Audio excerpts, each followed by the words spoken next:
सद्गुरु चरण को करो सुप्रेम प्रणाम।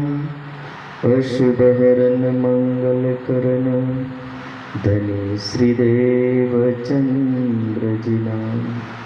श्री प्राणनाथ निज मूलपति श्री महराज सुनाम।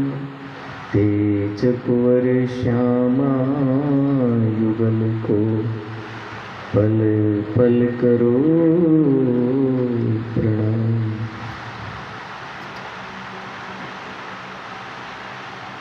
तब भेरो सो राज गया तुम हम बुलाए ईत। वहाँ सेती छुड़ाई के सेवा करी इन बखत। सेवा करी इन बखत। जो कछु हम पे वस्त है। मंच पर आसीन विद्वत्वर धाम धनी के अति लाडले प्यारे सुंदर साथ जी रेटिया की इस पावन धरा के ऊपर इस बीतक साहिब का प्रवचन और बीतक यानी आत्माना अने परमात्माना विषयनी लीन वर्णन करतु एक ग्रंथ निजानंद संप्रदायनी अंदर बीतकनो तात्पर्य के जे समय में दुनिया नहीं बनी हती ने आ आत्माओं परमधामनी अंदर राज्य महाराजना चरणों में बेसी मूल मिलावा में रही अने ए आत्मा या संसारनो खेल मांग्यो। त्यांथी लई अने ब्रजनो दिवस रासनो दिवस तीजो दिवस मोहम्मद साहबनो चौथो दिवस सदगुरु महाराज धनी श्री देवचंद्रजीनो अने पांचमो दिवस हक्की स्वरूप श्री प्राण नाथजीनो ने छठो दिवस सुंदर सातनो सातमो दिवस कयामतनो। आ सातो दिवसनी जे लीला छे ए लीलानो वर्णन ए बीतक साहेबनी अंदर वर्णन कर्युं। सातो दिवसनी अंदर आत्मा ने परमात्मा नी वच्चे जे प्रेम अने एनो जे संबंध अने रिश्तो छे एना रिश्तानो एना संबंधोनो आ ज्ञान आ धर्म ग्रंथनी अंदर वर्णन करेलुं छे। दुनियाना धर्म ग्रंथ में भगवान भक्त दास भगवान सेवक भगवान या देवी भक्त આવી રીતના વર્ણનો પ્રાપ્ત થાય પણ નિજાનંદ સંપ્રદાયની અંદર કેવલ આત્મા ટુ પરમાત્મા। આત્માનો સંબંધ પરમાત્મા સાથે પરમાત્માનો સંબંધ આત્મા સાથે આ બંનેના સંબંધોની વિશેષ રૂપથી વર્ણન કરતું કોઈ ધર્મ ગ્રંથ હોય તો એનું નામ બીતક સાહેબ। અને આ બીતક સાહેબનું વર્ણન એવી રીતે છે કે માન લો જેવી રીતે रामायणनी कहानी होय ने रामायणनी कहानी में जारे भगवान श्री राम अयोध्या थी निकळ्या अने अयोध्या पाछा वळीने आया। 14 वर्ष वनवास भोग्यो रावणनी मार्यो अने रावणनी मार्या पछी पाछा 14 वर्ष पछी पाछा वळीने अयोध्या में राज्य सिंहासन पर बेस्या। ए ते टाइमनी तमाम घटनाओने लई અને તમામ પ્રસંગોને લઈને શું કહેવામાં આવે રામાયણ। એવી રીતે આ બીતક પણ એવો જ પ્રસંગ છે કે પરમ ધામના મૂળ મિલાવાથી આપણે ખેલ માંગ્યો અને પાછા વળીને મૂળ મિલાવા સુધી જઈશું ત્યાં સુધીની તમામ ઘટના કર્મોને શું કહ્યું બીતક સાહેબ। અને આ બીતક સાહેબની અંદર ભૂત ભવિષ્ય અને વર્તમાન ત્રણેય કાળોનું જ્ઞાન સમાહિત છે। અને ત્રણેય કાલની સાથે સાથે બીતકનો મુખ્ય ઉદ્દેશ્ય કે દુનિયામાં સમાજ ધર્મના નામથી લડતું હોય જાતિના નામથી લડતું હોય ભેદભાવના નામથી લડતું હોય એવા સમાજની અંદર શાંતિ સ્થાપિત કરવાનો મુખ્ય ઉદ્દેશ્ય અને મુખ્ય કારણ છે।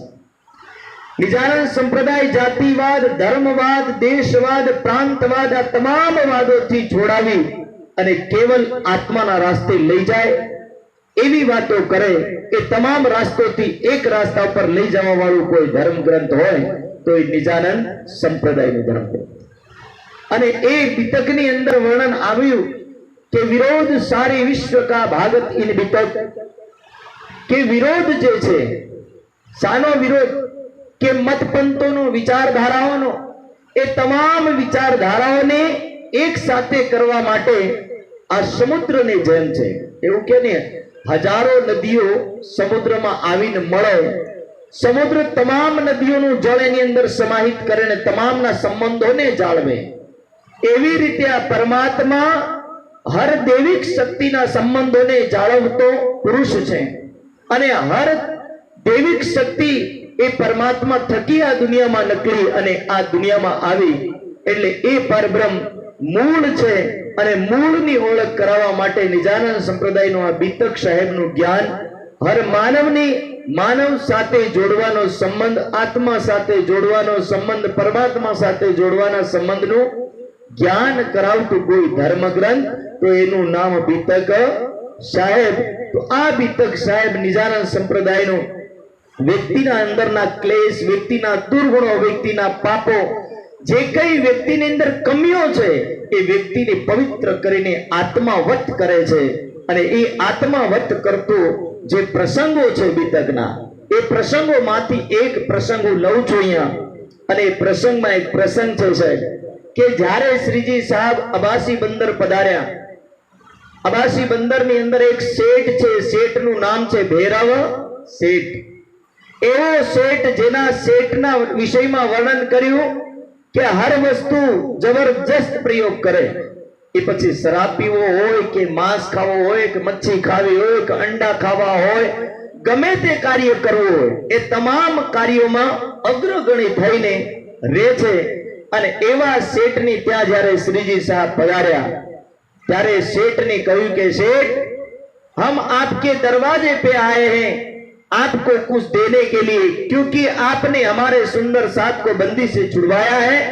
बदले में आपको हम धन रूपी ये ज्ञान देंगे और ये ज्ञान आप ग्रहण करें. तो आपके यहाँ पर हम कुछ समय तक रुक करके ये ज्ञान देना चाहते हैं. और ये बात करी ત્યારે તબ ભૈરવ ઠક્કરને વચન આજીજી કે કહે કે ભૈરવ શેઠ કહેવા લાગ્યો કે હે શ્રીજી સાહેબ, તમે મારે ઘરે પધાર્યા એ મારું અહોભાગ્ય કહેવાય, એ મારું સૌભાગ્ય કહેવાય. કોઈ હિન્દુસ્તાનથી આ અરબની ધરતી પર કોઈ સંત પધારે એ મારું સૌભાગ્ય છે. અને હું તમને મારા ઘરમાં રહેવાની જગ્યા પણ આપું અને તમે રહો. શ્રીજી સાહેબ એમની ત્યાં રોકાય છે ને સાહેબ, ચર્ચા રાત દિવસ ચાલુ હોય, પણ ભૈરવ શેઠના હૃદયમાં એક પણ શબ્દ નથી ઉતરતો. ભૈરવ શેઠની કહાની સમજી શ્રીજી સાહેબ એમના ઘરની હાલત જોવે છે ને હાલત જોવી તો બિલકુલ શરાબોથી ભરેલી બોતલો ઘરમાં પડી, માંસ, મીટ, અંડા એમના ઘરોમાં પડ્યા. આ બધું જોઈને શ્રીજી સાહેબ સમજી ગયા કે ઉતરતું કેમ નથી. કારણ કે આજે પડ્યું, આજે વસ્તુ પડી, એ વસ્તુના કારણથી આ ધર્મની, જ્ઞાનની વસ્તુ ઉતરતી નથી. કારણ કે જ્ઞાન લેવા માટે કંઈક તો સાફ સફાઈ હોવી જોઈએ, વગર સાફ સફાઈથી જ્ઞાન મળતું નથી. વાણીમાં લખ્યું, સાત જી સાફ હુએ બિના ધામ में क्यों बैठत, કે સુંદર સાત, યદિ તમારી અંદરની સફાઈ, તમારી અંદરની ગંદકી તમે નહીં કાઢી શકો તો તમે પરમધામમાં કઈ રીતે જઈ શકો. એટલે પહેલી અંદરની વસ્તુને સાફ કરવું પડશે. અને અંદરની વસ્તુને સાફ કરવા માટે શ્રીજી સાહેબે કહ્યું કે જ્ઞાન તો આપીશ, પણ કઈ નિયમોનું પાલન કરવું પડે. અને એ નિયમોનું જો પાલન થાય તો તમે જ્ઞાન લો, બાકી નિયમોનું પાલન નહીં થાય તો મારું જ્ઞાન તમારી અંદર ઉતરે એ સ્વાભાવિક વસ્તુ છે. જ્યારે બુદ્ધના ચરણોમાં એક વ્યક્તિ જ્ઞાન સાંભળવા આવ્યો ત્યારે બુદ્ધના હૃદયની હાલત દેખીને સમજી ગયો કે આ બહુ અવગુણોથી ભરેલું દિલ છે, ગંદકીથી ભરેલું હૃદય છે. ત્યારે બુદ્ધ એક પાત્રમાં છાણ લઈને આવે અને એને કહે કે મને આમાં દક્ષિણા આપો. ત્યારે શેઠ કહેવા લાગ્યો, વ્યક્તિ કહેવા લાગ્યો કે ભગવાન, આ પાત્ર તો ગંદુ છે, બર્તન ગંદુ છે, આમાં હું જો વસ્તુ આપું તો મારી આલેલી દક્ષિણા પણ ખરાબ થઈ જાય. ત્યારે બુદ્ધ કહેવા લાગ્યા કે હું એ તને સમજાવું છું. બોલો શ્રી પ્રાણનાથ. હું પણ તને એ સમજાવું છું કે તારું પાત્ર ગંદુ છે, એમાં જો મારું જ્ઞાન ઉતારવાની કોશિશ કરી તો બોલે જ્ઞાન ઉતરી શકે નહીં. એટલે એના માટે તમારે તમારા હૃદયને સાફ કરવું પડે, તમારી અંદરની સફાઈ કરવાની જરૂરત છે. અને જ્યારે સફાઈની વાત આવી ત્યારે કહેવામાં આવે કે તમો ગુણથી લઈ અને જેટલી વસ્તુઓ શરીરને નુકસાન પહોંચાડતી એ તમામ વસ્તુ માનવની છોડી દેવી જોઈએ. અને વાસ્તવિકતા એ છે કે સાહેબ આ ભૈરવ શેઠની દશા કેવી, સત્સંગ થાય એટલે બરોબર સત્સંગમાં બેહે, અને સત્સંગની રિસેસ પડે એટલે બહાર જાય, બીડી સિગરેટ ગુટકા બધું ખાઈ પીને બીડી ફૂકીને સલામ ફૂકીને ગુટકો ફૂકીને પાછા આવીને બેહી જાય. આમાં ઘણા હોય, ભજનોમાં પણ અમે જોયા કે 5 ભજન ગાય અને ચાલો ને બહાર રાઉન્ડ મારતા હોય, બીડી પીતા હોય, ગુટકો ખાતા, મોં ધોઈને પાછા આવી જાય, ચાલો ભાઈ પાછો અમારો નંબર લાગ્યો. આવી ભક્તિ મનુષ્યને ખતરો ઉત્પન્ન કરી આપે કે માનવ તમોગુણી થાય છે. તંબાકુ માનવને તમોગુણ ઉત્પન્ન કરી આપે, અને જ્યારે તમોગુણ ઉત્પન્ન થાય ત્યારે માનવની અંદર આ તમોગુણ એની ભક્તિ કરવા માટે રોકે છે. ભજન કોઈ બી ગાઈ શકે, પણ આધ્યાત્મિકતાની ગહેરાઈઓમાં ઉતરવા માટે તમોગુણને છોડવું પડે. અને એટલા માટે આ ભૈરવ શેઠની એ જ દશા. એટલે શ્રીજી સાહેબે જોઈને કહ્યું કે મારું જ્ઞાન જોઈએ તો સૌથી પહેલું આ છોડી આવવું પડે, એના છોડ્યા વગર જ્ઞાન ઉતરવાનું નથી. અને એ કહ્યું 1 મહિના કી મુદત. ટાઈમ કેટલો માંગ્યો? 1 મહિનો. કે 1 મહિના સુધી તમે છોડીને જોવો. યદિ 1 મહિનામાં જો તમારી અંદર કઈ તમને ભક્તિનો રસ નહીં ઉતર્યો, કદાચ પરમાત્માનું દર્શન નહીં થયું, તો હું મારું જ્ઞાન અહીંયાથી બંધ કરીને ઘરે જતો રહી અને તમે તમારું જે કઈ કર્મ છે એ કરતા રેજો. આવી રીતના શબ્દ કયા. જો હોવે ચરણ પ્રાપ્ત તુમકો તો કહે સુનાવે હમ.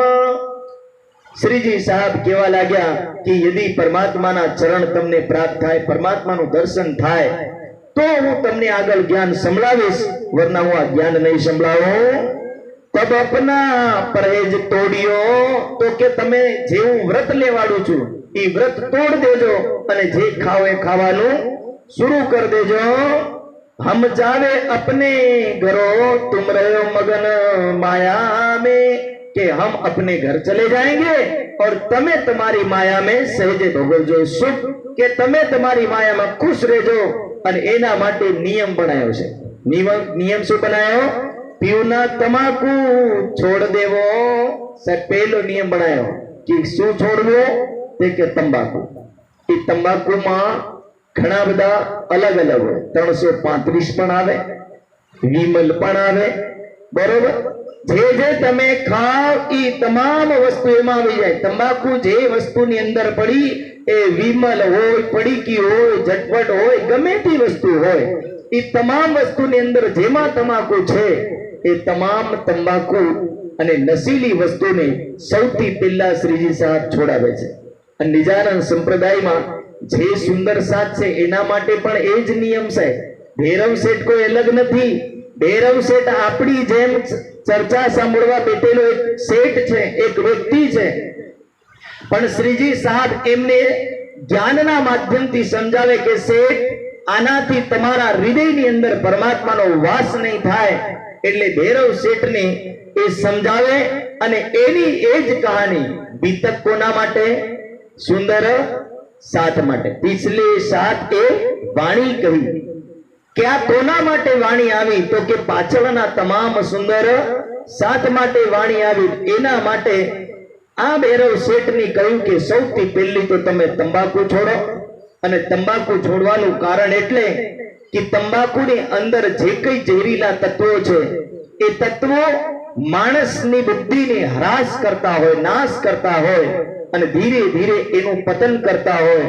એટલે તંબાકુ છોડવાની વાત કહી. और मांस मछली सब. બીજું શું કહ્યું? તો કે માંસ, મછલી ઓર સબ. એવું નહીં સમજતા हमारे જ્યારે જ્યારે સ્વામીજી પધારે ને ત્યારે સ્વામીજી પહેલે પૂછ લે જેને ઘર જઈને બકરું તો નથી ને પહેલો સવાલ પૂછે કે બકરું હોય તો નહીં લઈ જતા કારણ સાહેબ બકરું એક બહુ સુંદર પ્રાણી છે અને ઘણું ભોળું અને સીધું સાદું પ્રાણી છે અને એવા પ્રાણીને આપણે પાળીને બરોબર એને મોટું કરી અને કસાઈના હાથમાં કીધું લઈ જા અને એની ગરદન ધીરે ધીરે વાડીને ખાઈ જશે કેવું લાગે છે એ પ્રાણી જાય કસાઈના ઘરમાં એને ઝટકો મારી નહીં કાપે પ્રાણી હલાલ કરે સાહેબ ધીરે ધીરે રેતથી આમ ધીરે ધીરે કટ કરતો હોય અને કટ કરીને બકરાને મારતો હોય અને એની જેટલી પીડા થાય ને એટલી પીડાની આહ જે પાળે ને એને પણ થાય છે એટલો દર્દ એને પણ મળે કારણ કે એને એવા વ્યક્તિના હાથમાં સોંપ્યું સપોઝ માન લો એક વાત તમને પૂછું કે કોઈક વ્યક્તિ તમને એવા ગલત મુદ્દામાં ફસાવ દે તમે એના વ્યક્તિની શું કરવાના પ્રતિદિન ગાળો દેવાના બીજું તો કઈ કરવાના છે નથી કારણ કે તમને ગલત વાતમાંથી તમને ફસાવવામાં આવ્યા એટલે તમે જ કહેશો ને હું સારો છું પણ આ ફસાવા વાળે મને ફસાવી દીધો એવી રીતે બકરાને પણ અંદર ઈ થાય છે કે મને પાળ્યો બધી રીતે ઠીક છે પણ કસાઈના મુખમાં કોઈ નાખ્યો ને તો માલિકે નાખ્યો એના ઘરવાળે નાખ્યો અને એની જે હાઈ લાગે ને બકરાની ધીરે ધીરે અને એ હાઈ એના માણસ ઉપર આવે એટલે ચાણક્ય કહે કે પાળવા વાળો સૌથી પહેલો પાપી એને મારવા વાળો બીજા નંબરનો પાપી અને માંસ લઈ જઈને બનાવવા વાળો ત્રીજા નંબરનો પાપી અને એને માંસની ખાવા વાળો ચોથા નંબરનો પાપી આ તમામ વ્યક્તિઓ પાપી છે કોના પાપી એ મુર્ગાના હોય કે બકરાના હોય પણ એ પાપી છે અને ધર્મયુક્ત વ્યક્તિને પાપ કરવો જોઈએ નહીં શાસ્ત્ર બોલે પાપ જુગુપ્સતે કે હે માનવ પાપથી તું હટ કેમ પાપથી હટ કારણ કે પાપ અધર્મનો માર્ગ છે પાપ નરકનો માર્ગ છે અને જો તમે નરક જવા માંગતા હોય તો આવું કરવું અને જો નરક નહીં જવા માંગતા હોય તો પાપ પણ કરવો નહીં એટલે ઘણાને એવું લાગે આપણે તો હાઈ ટિકિટ લીધી છે પછી પાપ કરવાની કઈ જરૂરત પડે આપણે પાપ કરશું તો પણ પહોંચી જાઓ પણ સાહેબ ભલે પ્રધાનમંત્રીનું છોકરું હોય પણ જ્યારે ભૂલ કરે ને તો એને પણ જેલ જવું પડે ને જવું જ પડે એને કોઈ છુટકારો મળતો नहीं એટલે समझी लेવું કે निजानंदियों में से भी कोई भूल करेगा तो उसका पाप तो उसको भुगतना पड़ेगा और पड़ेगा એટલે આવી ભૂલ નહીં કરવી માંસ મછલી શરાબ અને આ માંસ से मछली से तमाम वस्तुने छोड़ावे છે सातमी शयन शराब और सब के જેટલા પ્રકારના વ્યસનો એ તમામ વ્યસનોને છોડવા માટે કહે છે અને સાથે સાથે શરાબની પણ છોડવા કહે અને શરાબનો તાત્પર્ય થાય શર મતલબ શરારત અને આબ મતલબ જલ કે એવું જળ જેને પીયા પછી વ્યક્તિ શરારત કરે હરકતો કરે પણ ટાડો બેહે એનું નામ શું કહેવાય શરારત કરતું જળ કોઈ સંતે કહ્યું કે ત્રણ પ્રાણીઓથી શરાબ બન્યો પોપટ કાગડો ને ભૂંડ थी तो के कई रीते तो के पहलो पेट मारे ने व्यक्ति બે ત્રણ ગ્લાસ પીવે તો મીઠું બોલે અરે તમારી જેવો માણસ ને કે જેટલું પીવાડે એની મહિમા ગાઈને એને બરોબર પી લે રાતે પછી પૂરો પી લે એટલે શું કરે પછી અસલી બોલવાનું શરૂ કરે પછી જે બોલે ને એ કાગડાને જેમ બોલે જે કાનમાં સાંભળવું પણ ભારી પડે જેમ કે કાગડાનો અવાજ કર્કશ એવી રીતે આ શરાબ પીતા પછી જે બોલે એટલે કઈ ગાળો બોલે એનો પણ ભરોસો આવે અને પીવાડવા વાળો પણ સમજી જાય કે નહીં પીવાડતો ધારું તો ભૂલ કરી પીવાડે પણ કે હગો ઘેરાયો એટલે આદા ભગત હદીને જોયા બોલો શ્રી પ્રાણનાથ ભગત કે આપણે નહીં પીધું થાય હગો આયે પીવાડવું પડે ને વ્યવહારિકતા રાખે સાહેબ અને સાના સાના આઈને તો ઘેરની પાછળ લઈ જઈને પીવાડી પણ પીવાડીએ જરૂર પણ પીવાડીને જ્યારે ધમાલ કરે ને ત્યારે ફળિયાવાળા કે આ ભગત હતી પીવે એવું લાગે છે કારણ કે સંગતિ અને એવી રીતે કે પહેલે મીઠું બોલે फिर કાગડાની જેમ બોલે અને પછી ત્રીજા નંબરની જે અવસ્થા આવે ને, ફૂલ પીયા પછી કઈ ગટરમાં પડી રહે એનો પણ ભરોસો આવે, કારણ કે ભૂંડ કઈ પડ્યું રે, એને સારી જગ્યા ની જ્યાં મળે ત્યાં અળોટી પડે, એવી રીતે ભૂંડની જેમ જ્યાં મળે ત્યાં અળોટી પડી રહે. આવી દશા આ એક શરાબી અવસ્થામાં થાય. એટલે આ વાણીમાં નહીં, શાસ્ત્રમાં લખ્યું, શરારત કરતું કોઈ જળ તો એનું નામ છે શરાબ. એટલે કુરાનમાં લખ્યું શરાબ એ હરામ છે, કારણ કે શરારત કરાવે છે મનુષ્યને. જે પીવે હરકતો કરે ને બધું કરે, ભૂલી જાય ઇન્સાન કોને કહેવાય એની પણ એને ખબર પડતી નથી. એટલે ખુદનો control, self defence, self control એ ખોઈ નાખે છે.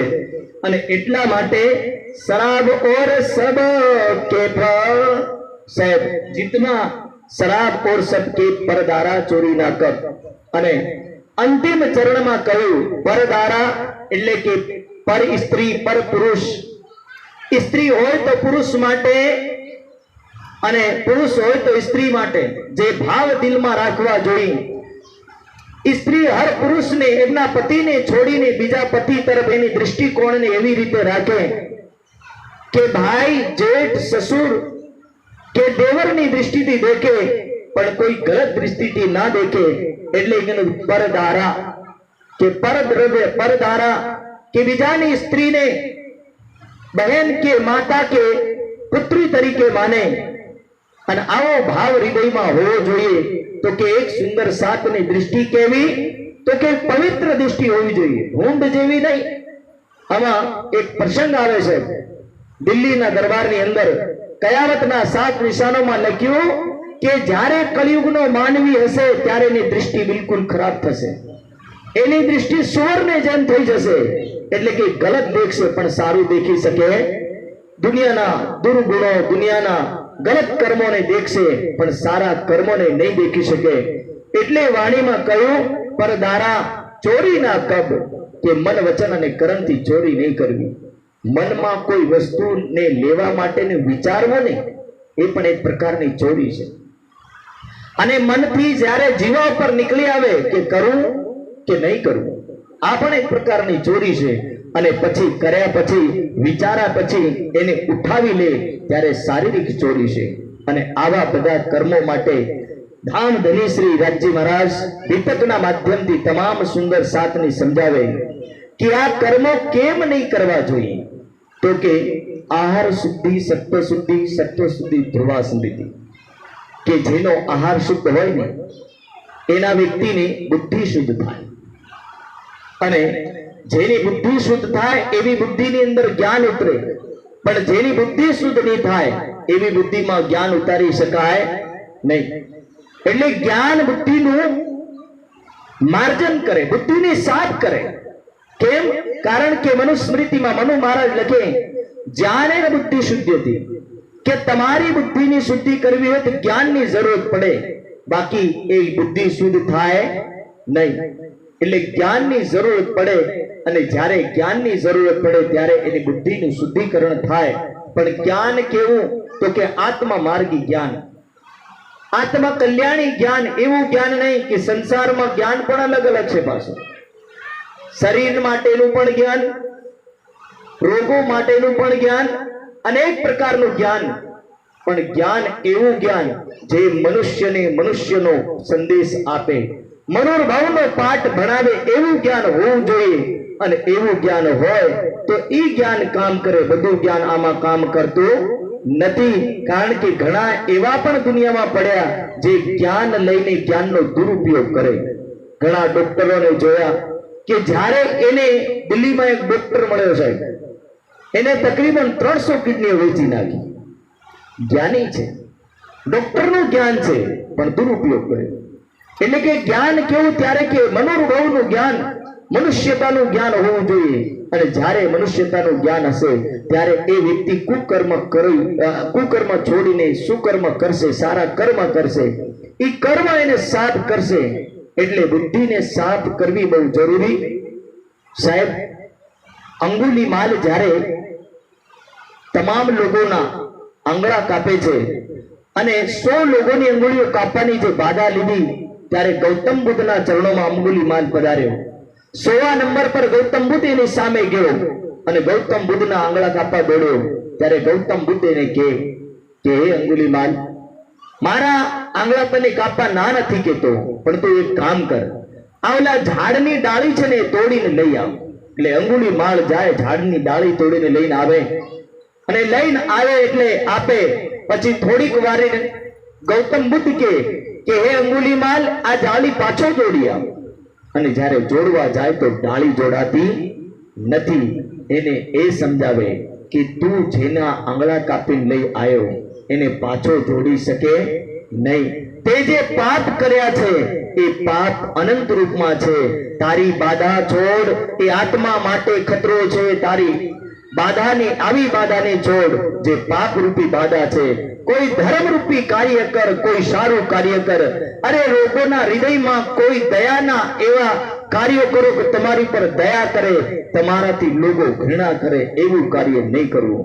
સાહેબ, બુદ્ધિની અંદર 2 શબ્દ નાખ્યા કે લોકો પર દયા અને રહમ કરો, અને લોકો તમારી ઉપર દયા કરે એવું કોઈ કાર્ય કરો. સાહેબ, ગૌતમ બુદ્ધના 2 શબ્દથી અંગુલીમાલની બુદ્ધિ સાફ થઈ અને એની બુદ્ધિ સાફ થવાના કારણથી અંગુલીમાલે એનો હાર કાઢ નાખ્યો. આંગળાથી બનેલો હાર, આંગળાથી બનેલા હારને કાઢી અને અંગુલીમાલ કે આજથી હું તમારા ચરણોમાં શિષ્ય બનીને રહેવા માંગુ. સાહેબ, ધીરે ધીરે અંગુલીમાલ જ્યારે સમાજમાં ભિક્ષા માંગવા જાય ત્યારે અંગુલીમાલને લોકો પથ્થરથી મારે, પણ એ અંગુલીમાલ વળીને કોઈ શબ્દ બોલતો નથી. કેમ? કારણ કે અંગુલીમાલની ખબર છે કે આવું ગલત કાર્ય મેં કર્યું, એનું પરિણામ મારે ભોગવવું પડશે. એ પરિણામનો દંડ ભોગવે છે અને આ દંડ ભોગવવા માટે પ્રેરિત કર્યો હોય તો એ સંતનું નામ ગૌતમ બુદ્ધ. એ ગૌતમ બુદ્ધ એની બુદ્ધિની અંદર કેવલના કેવલ 2 શબ્દથી બુદ્ધિને સાફ કરી દે છે. એટલે એ વાણીના શબ્દ કીધા કે સાતજી સાત હુએ બિના ધામ में क्यों बैठत, कि परम धाम में जब हो, परम धाम में प्रवेश करना हो तो सातजी पहले अपने आप को साफ करना पड़ेगा. वाणी में लिखा है, अंदर नाही निर्मल फेर फेर नहावे बाहर. કે તમે તમારી અંદરની સફાઈ નહીં કરી શકો. આ કૂડા કરકટને તમે આ શરીરની અંદર નાખતા રહેશો તો સાહેબ એ કૂડા કરકટ કેવલ શરીરને નહીં, મન બુદ્ધિને પણ પ્રભાવિત કરે અને મન બુદ્ધિ પરમાત્મા આત્માને પ્રભાવિત કરે, જીવને પ્રભાવિત કરે. અને આ જીવ અને બુદ્ધિ જ્યારે આવા તમોગુણથી પ્રભાવિત થાય ત્યારે આ મનુષ્ય તમોગુણના કારણથી ધર્મનું જ્ઞાન છોડીને અધર્મના રસ્તા ઉપર ચડી જાય. એટલે તમોગુણથી ગ્રસિત ના થાય. એટલે શાસ્ત્રમાં કહ્યું, સ્વાધ્યાયાત માં પ્રમાદ, કે જ્ઞાન લેવામાં કોઈ આલસ્ય નહીં કરવું, ધ્યાન કરવામાં કોઈ આલસ્ય નહીં કરવું. પણ જેની અંદર પ્રમાદ અધિક હોય, આલસ્ય અધિક હોય, એ આલસ્યના કારણથી ભક્તિની રાહ પર ચડી નથી શકતો. એટલે ગીતામાં કહ્યું કે જેટલું તમોગુણી ભોજન છે એટલું વ્યક્તિને ધર્મના રાસ્તેથી હટાવે. એટલે ધાર્મિક લોકોને વારંવાર કેમ કહેવામાં આવે કે ના ખાઓ આવા વ્યસનો, ના કરો આવા ગલત કામો, અને ના ખાઓ આ માંસ, મીટ અને અંડા. અત્યારે તો લોકોને નવી એક વાત નીકળી છે, જ્યારે જ્યારે અંડા ને ખાતા હોય લોકો તેને પૂછવામાં આવે, ભાઈ ના ખા, તો કે આને કે સફેદ બટાકા કહેવાય, આ તો ખવાય, બીજું ના ખવાય, પણ આ અંડા તો ખવાય. એમાં કઈ મરેલા માણસો, કઈ પ્રાણી આવે કે? અને આવી રીતના વિચારધારા રાખતા માનવીઓ છે. એટલે વાણીના શબ્દોમાં એ લોકોને તમામને સંદેશ આપવા માટે બીતક કે આ બીતકનો પ્રસંગ રાજજી મહારાજ કહેવા લાગ્યા કે તમામ સુંદર સાતની નિવેદન કે ભૈરવ શેઠની જેમ કોઈ સુંદર સાત ભૈરવ શેઠ જેવો ના બને. અરે ભૈરવ શેઠ હતો, એ ભૈરવ શેઠ સુધરી ગયો. અને આપણે જો એ સાંભળ્યા પછી બીતકનું અને વાણીનું પ્રવચન સાંભળ્યા પછી એના એ જ કર્મ કરશું. ઘણા અમારી સામે પણ ફૂલ ખાઈને આવતા હોય, પણ અમારે કહેવાય સામે જ ખાતા હોય. મહારાજ તમામ એનું મુંહ દેખે ને એટલે આવ એકદમ એવું લાગે ને ઢેરો બધું અંદર ભરેલું જ છે, પણ કહેવાય નહીં. અમે બી શરમમાં હોય એટલે નામ લેવાય કહેવાય નહીં ભાઈ તું ક્યાં નરેન્દ્ર પંડિત જેવા મહારાજ ને કે આગો ખસ એ તો સીધા ના પાડ દે. કેમ? કારણ કે એમને ભાવતું જ નથી. પણ હવે મર્યાદામાં રહીએ એટલે કઈ કહી નહીં શકીએ. પણ કહેવાનું ના કહેવાનું કારણ કે કોઈકને ખોટું લાગે, પણ જ્યારે આત્માની વાત આવે ત્યારે સુંદર સાથ સમજી જવું. हमारी बात नहीं सांभळो तो चालशे, पण आत्माना प्राणेश्वरनी तो बात सांभळो, परमात्मानी तो बात सांभळो, जे तमने हर कर्ममांथी रोके. आवा कर्मोथी रोकवा માંગે છે અને એવા કર્મોથી આપણે રોકાવું જોઈએ. એટલે આ તમામ વસ્તુને છોડવા માટેનો પ્રયાસ કરે છે. અને જ્યારે એમને છોડ્યું ત્યારે इत एती बात का परहेज भैरव सेठ ने कह્યું, શેઠ આટલી વાતનો તમે ખાલી નિયમ પાળો, કરો ઇન બખત. કેવા લાગ્યા કે આ સમય તમે છોડ દો. એ સુકન સુન ભૈરવ શેઠની કે આ વાત સાંભળીને ભૈરવ શેઠે શું કહ્યું? ઉસ બખત આગે હુકાતા સો દિયા તુરંત ફોડ. ભૈરવ શેઠે સાહેબ હુક્કો ફોડ્યો. હુક્કો એટલે સલમ હોય ને, સલમ. સલમનું મોટું રૂપ હુક્કો છે. સલમમાં ચીમટી ભર ભાંગ જાય અને હુક્કામાં 500 ગ્રામથી કિલો ભાંગ જાય. એટલે એક વાર જો ભાંગ ભરે ને કમસે કમ 100 જણા પીવે તો ભાંગ પૂરી થાય. એનું નામ હુક્કો. હુક્કામાં એટલે લાંબી પાઇપ લાગે, જેમ પાણીની પાઇપ હોય ને એવી રીતે પાઇપ ગોળ ગોળ ફરે, એને પીતા રહે વાતો કરતા રહે. આવી વસ્તુ तो के तुरंत हुक्के को दिया फोड़. उदक धरा 4 वस्त का इत श्रवण आत्मजोर. અને यहाँ के छे कि अब मैं यहाँ से 1 महीना माटे बोले कोई एवी वस्तु ने नहीं खाऊं. घर में गया, पत्नी ने कह્યું मांस मछली सब हटा दो. बोले आज तो બધું सात्विक बन है. घर के लोग अंदर लगे बड़बड़ करने. घर वाला केवा लग्या, તમે નહીં ખાઓ તો નહીં ખાઓ, પણ हमने હું લેવા છોડાવા છે, हमारे तो रेवाय. એટલે घर के लोग अंदर लगे बड़बड़ करने. कौन आया हमारे घरों, क्यों परहेज कराया इन्हें? वाणी मां दीपक साहब मां के कि क्यों परहेज करवा रहे हो भाई, ये तो मांस के बिना और शराब के बिना जी नहीं सकते. पर साहेब भैरव सेठ पाक्को व्रत लઈને બેઠો. દુનિયામાં કેમ દેવીનું વ્રત, આ વ્રત, પેલું વ્રત, એના વ્રત કરતા અંદરના દુર્ગુણોને બહાર કાઢવાનું જો વ્રત રાખો ને તો કદાચ આ વ્રત તમને મહાન બનાવશે. અને ઈ વ્રત પાળ્યું અને 1 દિન નહીં 3 દિવસ સત્સંગ સાંભળ્યો. પહેલા દિવસ હદના બ્રહ્માંડની દેવી દેવતા ભગવાનો દેવ આ તમામ સત્સંગોને સાંભળ્યા, તમામ વાતોને સમજ્યા. અને બીજા દિવસની અંદર જ્યારે પ્રસંગ આવ્યો ત્યારે બીજા દિવસમાં યોગ માયાના બ્રહ્માંડમાં આવ્યાકૃત બ્રહ્મ, સબલિક બ્રહ્મ, કેવલ બ્રહ્મ, સત સ્વરૂપ બ્રહ્મ, આઠો વિસ્તમાં જે જીવો અખંડ થવાના આ પણ વાતો સાંભળી. અને જ્યારે ત્રીજો દિવસ આવ્યો ત્યારે ત્રીજા દિવસમાં પરમધામનું વર્ણન થવા લાગ્યું. પરમધામના વર્ણનમાં રાજજી કહેવા લાગ્યા કે યમુનાજીના 7 ઘાટ અને 7 ઘાટને પાર કરીને અમૃતવન, અને અમૃતવન ને પાર કરીને ચાંદની ચોક અને રંગમહલ, અતિ સુંદર રંગમહલની 5મી ગોળ હવેલીને પરમાત્માનું સ્વરૂપ અને આત્માના સ્વરૂપ વિરાજમાન છે.